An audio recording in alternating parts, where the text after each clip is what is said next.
My daughter secretly sold our family's beach house and declared me incompetent. She never saw my counterattack coming. The salt air used to carry the sound of Sarah's laughter from the deck of our Malibu beach house, mixing with the crash of waves against the rocks below. For 37 years, that house had been our sanctuary, our weekend escape from the chaos of city life. My wife Elena and I had bought it in 1987 with every penny we'd saved, back when Malibu real estate was still within reach of a hard-working contractor and his teacher wife. We'd painted every room ourselves, installed the hardwood floors board by board, and watched countless sunsets from that wraparound deck while Sarah grew from a toddler building sandcastles to a teenager bringing friends for summer parties. After Elena passed 3 years ago, that house became something even more precious. It wasn't just our memories anymore. It was my connection to her, to the life we'd built together.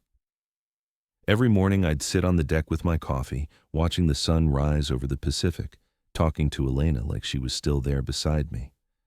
The neighbors thought I was losing my mind, but those conversations kept me sane during the darkest period of my life. Sarah understood that, or at least I thought she did. She'd visit every few weeks, bringing groceries and checking on the house. We'd walk the beach together, sharing stories about her mother, planning small improvements for the property. She seemed to love that place as much as Elena and I did. That's why what happened next caught me completely off guard and changed everything between us forever. It started with a phone call on a Tuesday morning in September. I was making breakfast, scrambling eggs the way Elena used to make them, when Sarah's name popped up on my phone screen. Nothing unusual there. She called every few days to check on me, but something in her voice sounded different from the moment I answered. "Dad, we need to talk about the beach house," she said without her usual cheerful greeting. I set down my spatula, a cold feeling settling in my stomach. "What about it, sweetheart?" "It's time to be realistic. You're 74 years old, living alone in the city. When was the last time you actually stayed overnight at the beach? You drive out there maybe twice a month, sit on the deck for a few hours, and drive back. It doesn't make sense anymore." The eggs were starting to burn, but I couldn't move to turn off the stove. "Sarah, that house is where your mother and I built our happiest memories. It's where you learned to swim, where we celebrated every birthday, every holiday." "Exactly, Dad. It's a museum of the past. Meanwhile, you're struggling to keep up with 2 properties. The maintenance costs alone are eating through your savings." That wasn't true, but I didn't interrupt her. "I've been doing some research," she continued, her voice taking on that professional tone she used in her real estate career. "Houses in that area are selling for $3 to $4 million now. Can you believe that? Our little beach cottage is worth more than most people make in a lifetime. It's not about the money, Sarah, but it should be. Dad, you could sell that house, buy something smaller and more manageable, and still have enough left over to live comfortably for the rest of your life. You could travel, maybe take those art classes you always talked about. You'd be free." Free. The word hit me like a slap. Free from what? From the place where I felt closest to Elena? From the last tangible connection to the life we'd shared? "I'm not ready to sell," I said quietly. There was a long pause. When Sarah spoke again, her voice was softer but more determined. "Dad, I know this is emotional for you, but sometimes the people we love have to make difficult decisions for us when we can't make them ourselves. That should have been a warning. Looking back, I can see it clearly now. But grief has a way of clouding your judgment, making you miss the signs that someone you trust completely is about to betray that trust in the most devastating way possible." 2 weeks later, I drove out to Malibu for what I thought would be a routine afternoon of maintenance and solitude. The October sun was perfect that day, casting golden light across the water as I pulled into the familiar driveway. But something was wrong immediately. There were cars I didn't recognize parked along the street, and people with clipboards walking around my property. A woman in an expensive suit approached me as I got out of my truck. "Excuse me, sir, are you the owner of this property?" "Yes, I'm Michael Castellano. What's going on here?" She consulted her clipboard with the efficiency of someone who'd done this many times before. "I'm Jennifer Walsh from Pacific Coast Realty. We're conducting the final inspection before closing." The words didn't make sense. "Closing? What closing?" Her professional smile faltered slightly. "The sale of this property, sir. We're scheduled to close escrow on Friday." My legs nearly gave out. "There's been a mistake. This house isn't for sale." Jennifer's expression shifted from confusion to concern. She pulled out her phone and made a quick call, speaking in hushed tones while I stood there trying to process what was happening. After a few minutes, she hung up and approached me cautiously. Mr. Castellano, according to our records, the sale was initiated by Sarah Castellano, who holds power of attorney for this property. She's listed as your daughter and legal representative. Power of attorney. The document Elena had insisted we both sign years ago, just in case one of us became incapacitated. Sarah had witnessed those signatures, had reassured us it was just a precaution, a way to protect each other and make sure important decisions could be made if needed. I'd completely forgotten about it after Elena died. Where is Sarah now? I managed to ask. She should be here for the final walkthrough at 3 o'clock with the buyers. I looked at my watch. It was 2:45. In 15 minutes, my daughter would arrive to hand over the keys to our family's most precious possession to complete strangers. And she'd done it all without saying a word to me. I sat down heavily on the front steps, the same steps where Sarah had taken her first wobbly steps as a toddler, where Elena and I had shared our morning coffee for decades. The inspector continued their work around me, photographing every room, every detail of the house that was apparently no longer mine. At exactly 3 o'clock, Sarah's white Tesla pulled into the driveway. She stepped out wearing her best real estate blazer, her hair perfectly styled, carrying a folder thick with documents. Behind her, a second car arrived carrying what I assumed were the buyers, a well-dressed couple in their 50s who looked excited to be taking possession of their new beach retreat. Sarah saw me sitting on the steps and her face went pale. This clearly wasn't part of her plan. "Dad, what are you doing here?" I stood up slowly, my 74-year-old knees protesting after sitting on concrete. "I came to check on my house, Sarah. Imagine my surprise to discover it's being sold today." The buyers hung back, sensing family drama, while Jennifer, the realtor, tried to maintain professional control of the situation. "Dad, can we talk privately for a minute?" Sarah's voice carried a note of panic she was trying to hide. "No, Sarah, we can talk right here in front of everyone. Since you made this decision without consulting me, we can discuss it publicly too." Her jaw tightened. "You weren't being reasonable about this, Dad. I tried to talk to you about selling, and you shut down the conversation. Someone had to make the adult decision." "Adult decision?" My voice was rising now, 3 years of grief and loneliness boiling over into rage.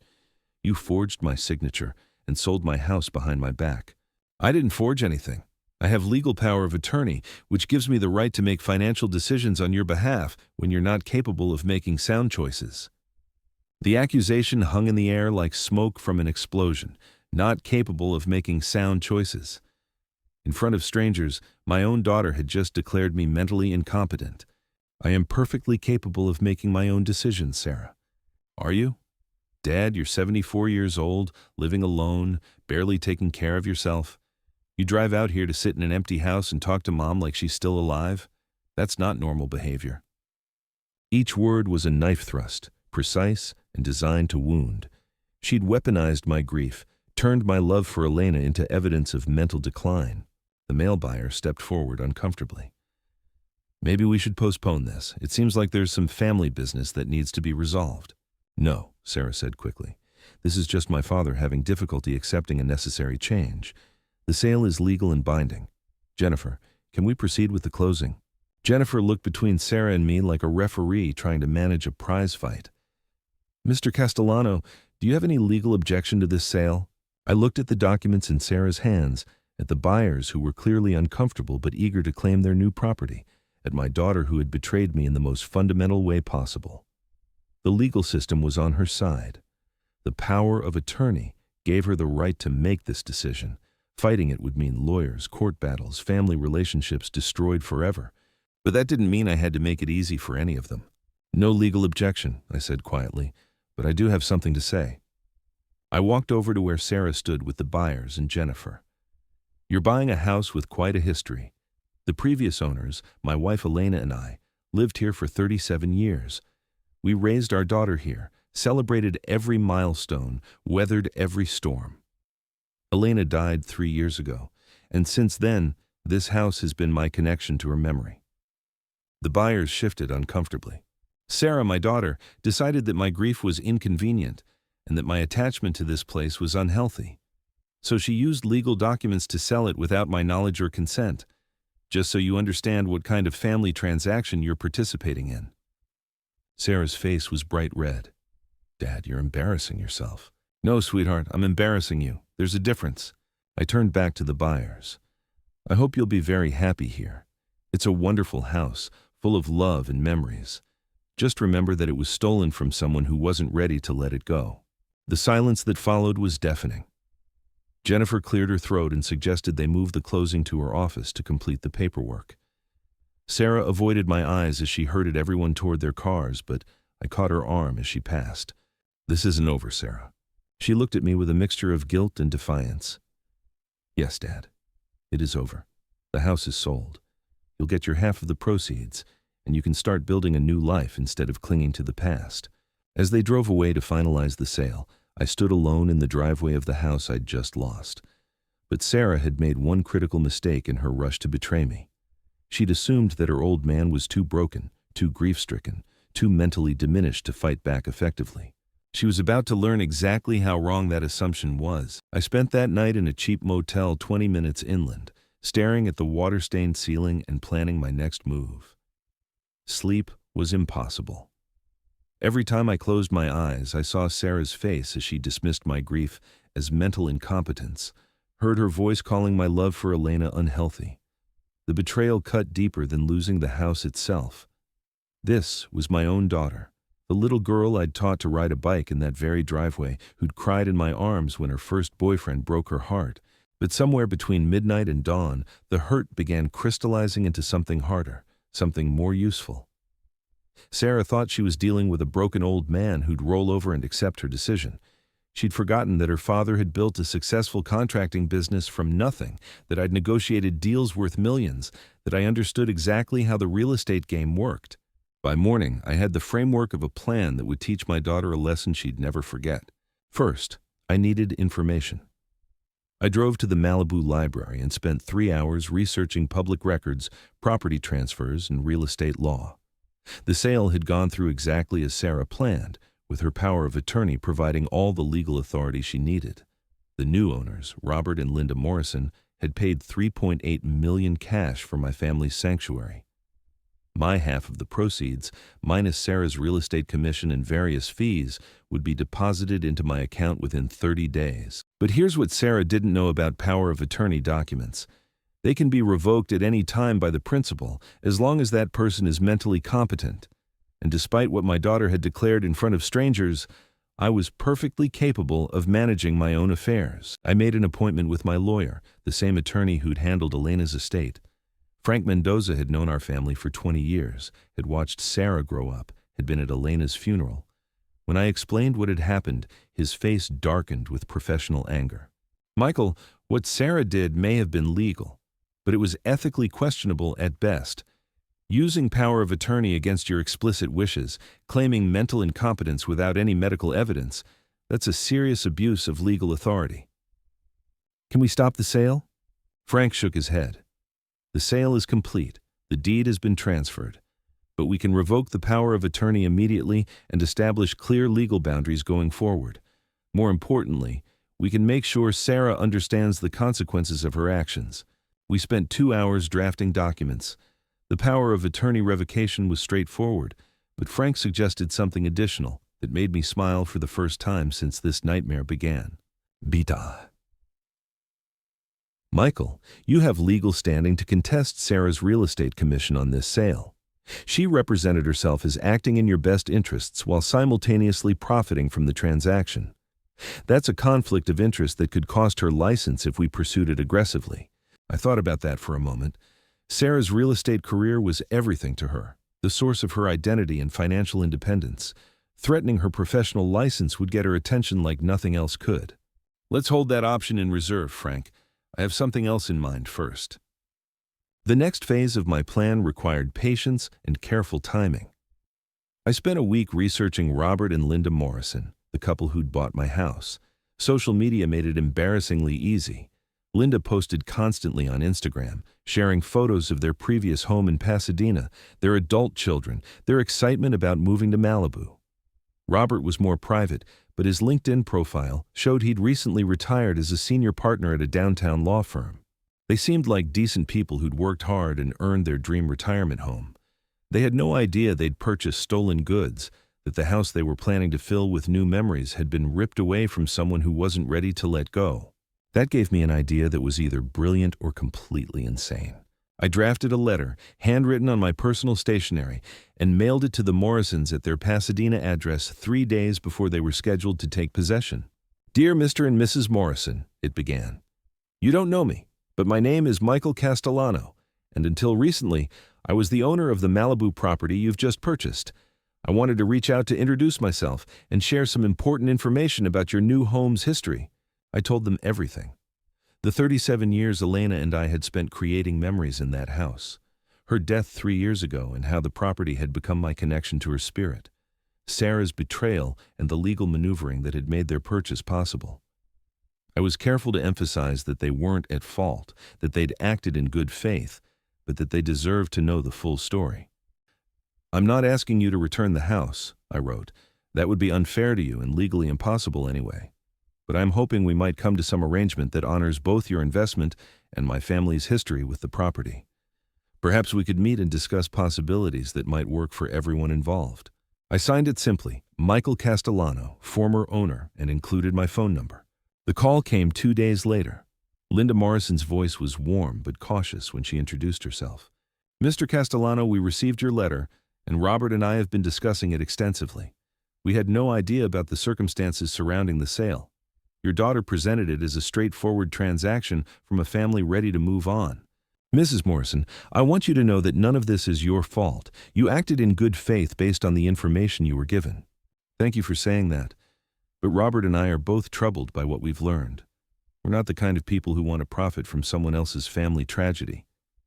This was going better than I'd dared hope. "I appreciate that more than you know. Would you be open to meeting in person? Maybe we could find a solution that works for everyone." We arranged to meet at a coffee shop in Santa Monica the following afternoon. Robert and Linda Morrison turned out to be exactly the kind of people I'd hoped they were. Thoughtful, ethical, clearly uncomfortable with the idea that their dream home had come at the cost of someone else's heartbreak. "Mr. Castellano," Robert said after we'd ordered coffee, "Linda and I have been married for 32 years. We understand what it means to build a life with someone and then lose them. If someone had sold our family home without Linda's consent after I died, she would have been devastated. The question is," Linda added, "what can we do about it now? We've invested our retirement savings in this property. We can't simply give it back, much as we might want to help." I'd been hoping they'd ask exactly that question. "I have a proposition," I said, pulling out a folder I'd prepared. "What if I told you there was a way for you to keep the house, for me to maintain my connection to it, and for Sarah to learn a lesson about the consequences of betraying family trust?" They leaned forward, intrigued. "I'd like to propose a leaseback arrangement. You own the house, but I rent a portion of it back from you. Maybe the small guest cottage behind the main house, or even just visitation rights to spend time on the property when you're not there. In exchange, I help with maintenance, upkeep, maybe even some renovations that would increase your property value." Robert's lawyer instincts kicked in immediately. "That's an interesting idea, but what's the benefit to us? We'd be taking on a tenant we didn't plan for." "Two benefits," I said. "First, you'd have a caretaker who knows every inch of that property, someone with 37 years of experience maintaining it. Second, you'd have leverage over Sarah that she doesn't expect." Linda raised an eyebrow. "What kind of leverage?" I smiled. "Sarah gets a commission on real estate sales, but she also has ongoing responsibilities to both buyer and seller. If problems arise from her handling of the transaction, particularly ethical problems, it could impact her license and her career. Having me as your tenant, with your full knowledge and consent, would make it very difficult for her to claim I'm mentally incompetent or unfit to make my own decisions." Robert leaned back in his chair, processing the implications. "You want us to help you prove a point to your daughter. I want you to help me prove that reports of my mental decline have been greatly exaggerated." The meeting lasted 2 hours. By the end, we'd outlined an arrangement that gave me a small apartment above the garage, unlimited access to the beach and deck area when they weren't entertaining, and responsibility for basic property maintenance. In exchange, they'd get a live-in caretaker who'd work for significantly below market rates and who had emotional investment in keeping their property in perfect condition. "There's one more thing," I said as we prepared to leave. "I'd like to be present when you first meet Sarah. I think it would be educational for everyone involved." Linda and Robert exchanged a look that held 32 years of marriage communication. "Mr. Castellano," Robert said finally, "I think that can be arranged." We scheduled the meeting for the following Tuesday, exactly 1 week after Sarah had finalized the sale. She thought she'd solved the problem of her difficult father and moved on with her life. She had no idea that her victims had been comparing notes and planning a response. The beauty of my plan was its simplicity. I wasn't trying to undo the sale or punish the Morrisons for Sarah's betrayal. Instead, I was turning Sarah's victory into her worst nightmare, using her own legal maneuvering against her. She'd wanted me out of the beach house because she thought my presence there was unhealthy and embarrassing. Now, I'd be living there permanently, with the full support and legal protection of the new owners. She'd used power of attorney to prove I couldn't make sound decisions, but my arrangement with the Morrisons demonstrated exactly the opposite. Most importantly, she'd assumed that selling the house would end my connection to Elena's memory and force me to move on with my life. Instead, I'd found a way to honor that connection while building new relationships and purpose. Sarah had won the battle by selling the house, but she was about to discover that she'd lost the war in spectacular fashion. Tuesday morning dawned clear and bright, perfect California weather that made the drive to Malibu feel like a celebration rather than a confrontation. I arrived early and parked across the street, watching as the Morrisons pulled into the driveway at exactly the appointed time.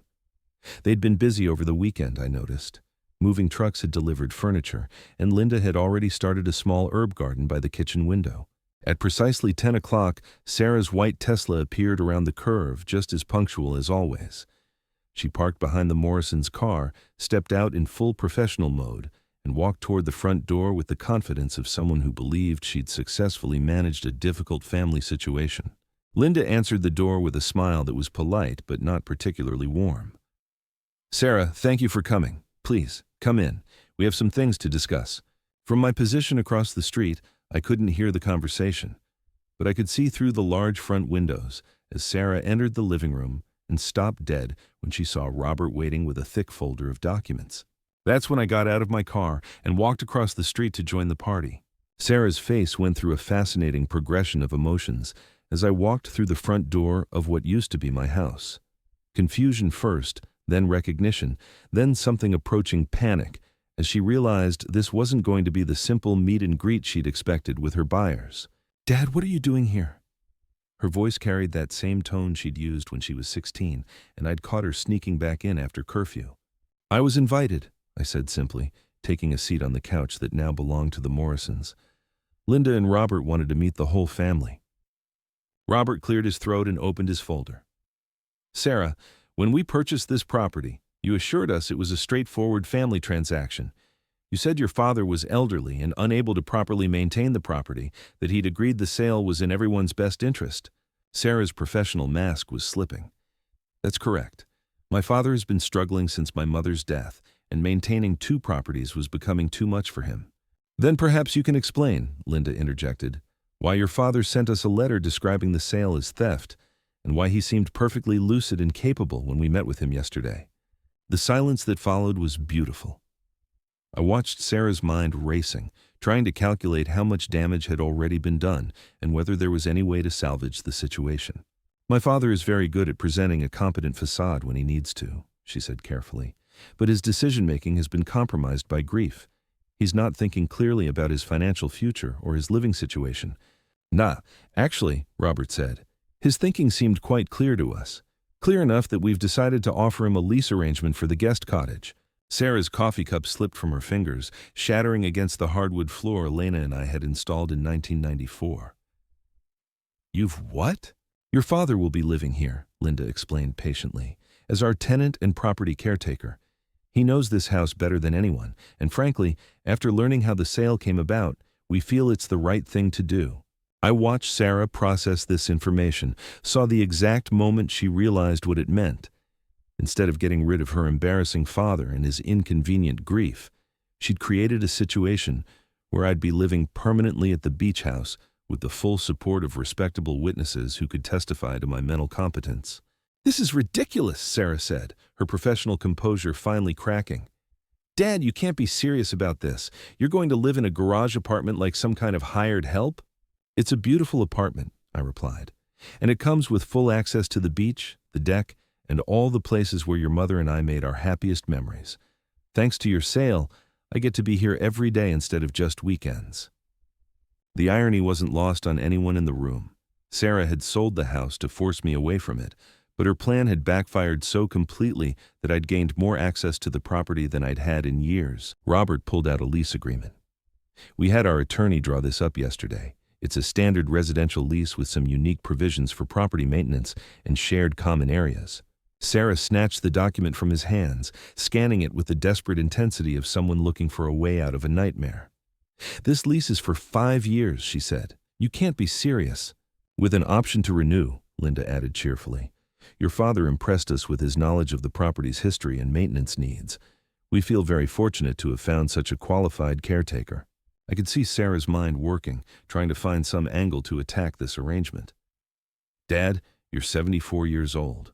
What happens when you can't physically handle the maintenance work anymore?" "Then we'll adjust the arrangement accordingly," Robert said before I could answer. "But right now, Michael seems perfectly capable of handling anything this property requires." Michael. They were using my first name, treating me like a respected adult rather than an incompetent old man who needed his decisions made for him. The contrast with Sarah's attitude couldn't have been more obvious. "There's something else we need to discuss," Linda said, her tone becoming more serious. "Sarah, when you listed this property, did you disclose that your father was opposed to the sale?" Sarah's face flushed. "My father's emotional attachment to the property was irrelevant to the legal transaction. I had power of attorney, which gave me full authority to act on his behalf." "But did you disclose it?" Robert pressed. "Because withholding material information from buyers can create liability issues for the listing agent." The lawyer in Robert was showing, and Sarah clearly recognized the threat. "I disclosed everything required by law." "Required by law and ethically appropriate aren't always the same thing," Robert continued. "We've been researching real estate regulations since receiving your father's letter. There are specific disclosure requirements when power of attorney is used against the express wishes of the principal." I hadn't asked Robert to research this, but his legal instincts had kicked in when he learned about Sarah's methods. The fact that he was raising these issues on his own made them even more powerful. Sarah stood up abruptly, scattering the lease papers. "I don't have to listen to this. The sale is complete, the commission is paid, and my father will have to live with the consequences of his unrealistic attachment to this property." "Actually," I said quietly, "you'll have to live with the consequences. I've already filed paperwork revoking your power of attorney, effective immediately, and I've retained Frank Mendoza to review your handling of this sale for potential ethics violations." The color drained from Sarah's face. Frank Mendoza was one of the most respected attorneys in Los Angeles, someone whose name carried weight with the state real estate board. Even the mention of an ethics review could damage her career. "You wouldn't," she whispered. "I already have. Frank is very interested in how you used power of attorney to profit from a sale the principal explicitly opposed. He thinks it raises fascinating questions about conflicts of interest and fiduciary responsibility." Sarah looked around the room desperately, perhaps hoping to find some ally, some way to regain control of the situation. But Linda and Robert watched her with the cool assessment of people who'd realized they'd been manipulated. "Mrs. Morrison," Sarah said, trying to recover her professional tone, "I hope you understand that family dynamics can be complicated. Sometimes adult children have to make difficult decisions for aging parents." "I understand perfectly," Linda replied. "I also understand that your father seems quite capable of making his own decisions. In fact, his proposal for this lease arrangement was more thoughtful and comprehensive than most business presentations I've seen." That was the final blow. Sarah had portrayed me as mentally declining, unable to handle complex decisions, but the Morrisons had experienced exactly the opposite. My careful planning, detailed knowledge of the property, and creative problem-solving had impressed them far more than Sarah's high-pressure sales tactics. "Fine," Sarah said, her voice tight with barely controlled fury. "Dad, if you want to live in a garage and play handyman for strangers, that's your choice. But don't come crying to me when this arrangement falls apart." She gathered her purse and headed for the door, but I called after her. Sarah. She turned back, and for just a moment, I saw not the calculating real estate agent who'd betrayed my trust, but the little girl who used to fall asleep in my arms during family movie nights. This didn't have to happen this way, I said gently. If you'd talked to me, if you'd treated me like a competent adult instead of an inconvenient problem, we could have worked something out together. Her eyes filled with tears, but her voice remained hard. You were never going to sell voluntarily, Dad. You were going to sit in that house talking to Mom's ghost until you died, wasting away while a fortune in real estate sat empty. Maybe, but that was my choice to make, not yours. She stared at me for a long moment, then shook her head. I hope you're happy with your choice, Dad. I really do. After she left, the three of us sat in silence for several minutes. Through the large windows, I could see the Pacific stretching to the horizon, exactly the view Elena and I had fallen in love with 37 years ago. Are you sure about this arrangement? Robert asked eventually. We don't want you to feel obligated to go through with it just to make a point to your daughter. I looked around the living room, seeing it with new eyes. The furniture was different. The decorations reflected someone else's taste, but the bones of the house were unchanged. The afternoon light still streamed through the windows at the same angle. The ocean still murmured against the rocks below. Elena's presence was still here, woven into the very structure of the place. I've never been more sure of anything, I told them. This house has been my home for nearly 4 decades. Your generosity is giving me the chance to honor that history while building something new. Linda smiled. Then let's make this official. As I signed the lease agreement, I thought about Sarah driving back to her life in the city, probably already planning damage control for her professional reputation. She'd gotten what she thought she wanted. The house was sold, her commission was paid, and her inconvenient father had been dealt with. But she'd also created something she never intended. Instead of forcing me to abandon my connection to Elena's memory, she'd given me a way to honor it every single day. Instead of proving my incompetence, she'd demonstrated her own ethical failures to witnesses who mattered. Instead of solving the problem of her grieving father, she'd turned him into a permanent reminder of her betrayal. Most importantly, she'd forgotten the most basic rule of real estate. Location matters, but relationships matter more. The Morrisons weren't just buying a house, they were inheriting a story, becoming part of a family's history. Sarah had treated them like a transaction, but I'd treated them like the decent people they were. That evening, as I moved my belongings into the apartment above the garage, I felt something I hadn't experienced since Elena's death. Peace. Not the peace of resolution or closure, but the peace of being exactly where I belonged, doing exactly what felt right. I set up Elena's photo on the small table by the window, where I could see both her face and the ocean beyond. Tomorrow, I'd start my new life as the Morrisons' caretaker and tenant. I'd maintain the gardens Elena had planted, repair the deck where we'd shared countless sunsets, and continue the conversations with my wife that kept her memory alive. Sarah had sold our house, thinking she was ending my story there. Instead, she'd given me the chance to write a new chapter, one where love proved stronger than betrayal, where patience outlasted manipulation, and where the good guys actually won. The salt air still carried the sound of the waves against the rocks below, just like it had for 37 years. But now it also carried something new. The sound of justice served, lessons learned, and a stubborn old man who'd refused to let his daughter's betrayal define the end of his story. As I unpacked my coffee maker and prepared for my first morning in my new home, I smiled, thinking about Sarah's face when she realized her plan had backfired so completely. She'd wanted me out of the beach house, but now I was living there full time. She'd questioned my mental competence, but I'd negotiated a complex lease arrangement that impressed 2 successful retirees. She'd tried to separate me from Elena's memory, but instead, I'd found a way to honor it while building new relationships. Tomorrow, I'd call Frank Mendoza to discuss whether to pursue the ethics complaint against Sarah. Part of me wanted to let it go, to focus on my new life, rather than punishing her for her betrayal.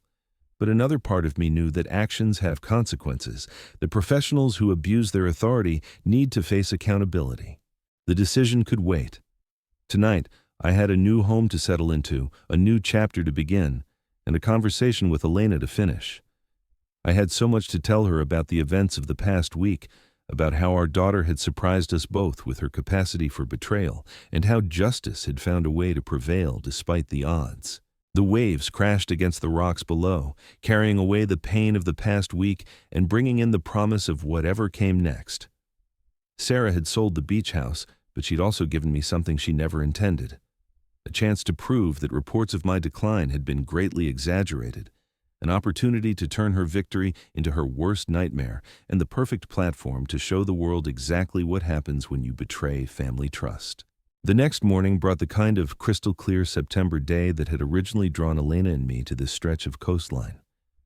I woke in my apartment above the garage to the sound of waves and seagulls, the same sounds that had greeted me for decades, but now filtered through the strange reality of being a tenant in my former home. Linda was already up, tending to her new herb garden when I stepped outside with my first cup of coffee. She waved cheerfully, and we spent a few minutes discussing the property's irrigation system and which plants thrived best in the salt air. The normalcy of it struck me as almost surreal. Here I was, having a pleasant conversation about gardening maintenance with the woman who now owned my house, while my daughter probably hadn't slept a wink worrying about the ethics complaint hanging over her career. Baffo. Michael, Linda said as we finished talking about the rosemary bushes, Robert and I want you to know how much we appreciate this arrangement. We were honestly dreading the idea of learning to maintain this property from scratch. I sipped my coffee, watching the morning sun paint golden streaks across the water. Linda, you and Robert saved my connection to this place. I should be thanking you. What struck me most was how genuine our interaction felt. No manipulation, no hidden agendas, no family obligations twisted into weapons. Just two adults working out a mutually beneficial arrangement with respect and honesty. It was everything my relationship with Sarah should have been, but never was. Around 10 o'clock, my phone buzzed with a text from an unknown number. I almost ignored it, but something made me look. The message was short, but telling. Dad, we need to talk. This situation is getting out of hand. Can you meet me for lunch today? No signature, but I recognized Sarah's communication style. Efficient, directive, treating our family crisis like a business negotiation that had gotten slightly off track. The audacity was breathtaking. She'd stolen my house, publicly humiliated me, and now wanted to talk because her plan wasn't working out the way she'd intended. I showed the message to Robert, who was reviewing some documents on the deck. His lawyer instincts kicked in immediately. Michael, I'd be very careful about any private meetings with Sarah right now. She's clearly feeling cornered, and people make desperate decisions when their professional reputation is at stake. You think she might try something? Robert set down his papers and looked at me seriously. I think she's realized that her actions have consequences she didn't anticipate.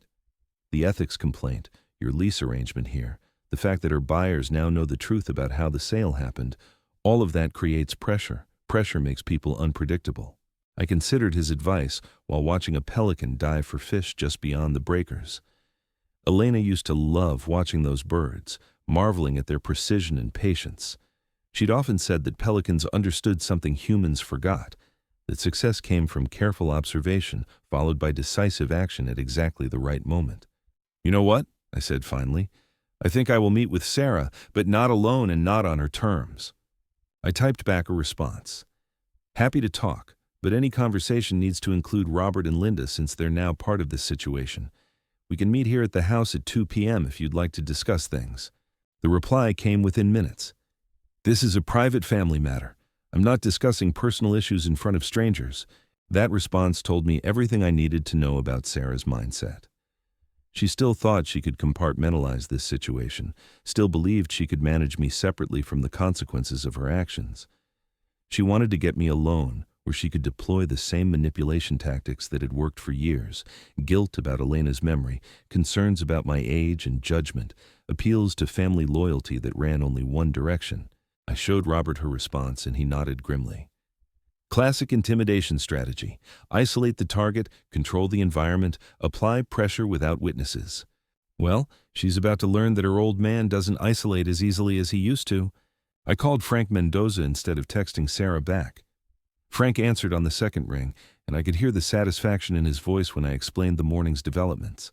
Michael, the fact that she's demanding private meetings tells me she's very worried about the ethics complaint. Real estate agents live and die by their reputation, and Sarah knows that even an investigation could damage her standing in the industry. What are my options?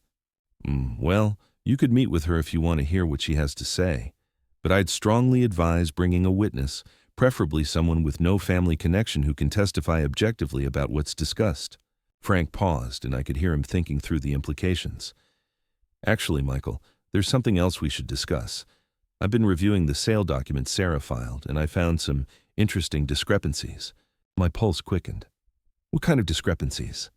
The power of attorney she used was dated 3 years ago, right after Elena's death.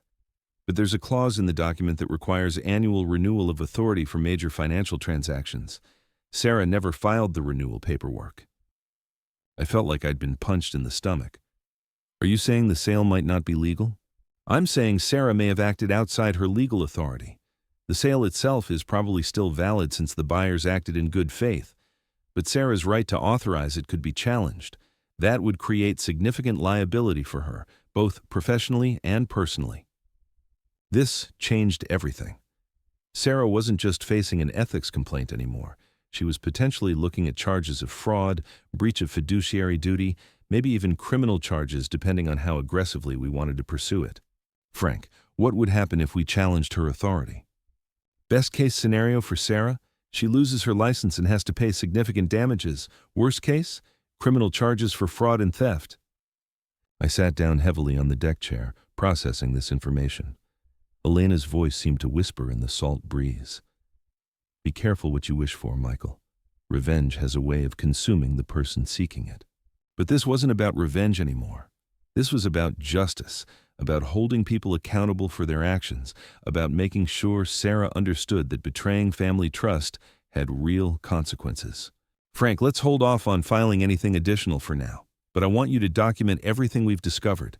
If Sarah escalates this situation, I want to be prepared. After hanging up, I found myself staring out at the horizon where Elena and I had watched countless sunsets together. The temptation to destroy Sarah's career and possibly send her to prison was almost overwhelming. She'd earned every bit of punishment that might come her way.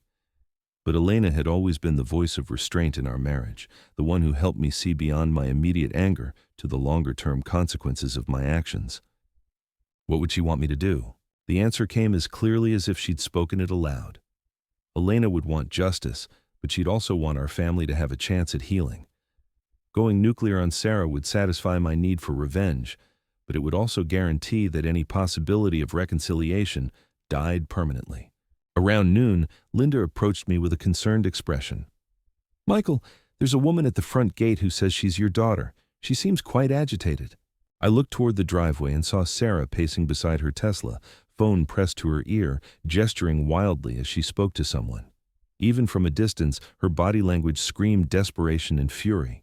She wants to talk, I told Linda, but she insisted on meeting privately without witnesses.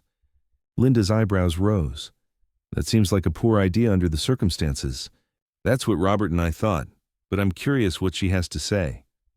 I walked down to the gate, noting how Sarah's appearance had deteriorated since yesterday.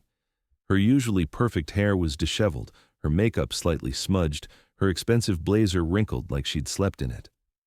The confident real estate professional who'd orchestrated my betrayal had been replaced by someone who looked like she hadn't slept in days. Our dad, thank God. We need to talk immediately. This whole situation has gotten completely out of control. I'm listening, Sarah. She glanced toward the house where Robert and Linda were visible on the deck, clearly within earshot of our conversation.